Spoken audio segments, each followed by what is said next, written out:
महाबळेश्वर शहरातील hotel व्यावसायिकाला wine shop परवाना मिळवून देण्याचा आमिष दाखवून तब्बल 1 कोटी रुपयांची फसवणूक केल्याची घटना सातारा जिल्ह्यातील महाबळेश्वर येथे घडली आहे।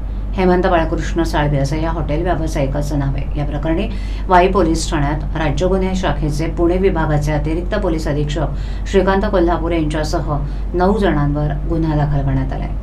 याबाबत अधिक माहिती अशी की या घटनेप्रकरणी पुणे विभाग आर्थिक गुन्हे शाखेच्या पोलीस उपअधीक्षक देवश्री मोहिते यांनी वाई पोलीस ठाण्यात फिर्याद दाखल केली होती। त्यामध्ये महाबळेश्वर येथील हॉटेल व्यावसायिक हेमंत साळवी यांना राज्य गुन्हे अन्वेषण शाखा अतिरिक्त पोलीस अधीक्षक श्रीकांत कोल्हापुरे, हनुमंत विष्णुदास मुंडे, विवेक पंडित यांनी वाईन शॉपचा परवाना मिळवून देण्याचं आश्वासन दिलं। त्यासाठी एकूण 2.5 कोटी रुपये खर्च येत असल्याचं सांगून वेळोवेळी संजय साळुंखे यांच्या मध्यस्थीने एकूण रक्कम 1,50,00,000 रुपये रोख आणि चेक वाई इथे विविध ठिकाणी स्वीकारले, परंतु त्यांना आजपर्यंत कोणत्याही प्रकारचा परवाना मिळालेला नाही। त्यामुळे त्यांची आर्थिक फसवणूक झाल्याचं लक्षात आलं।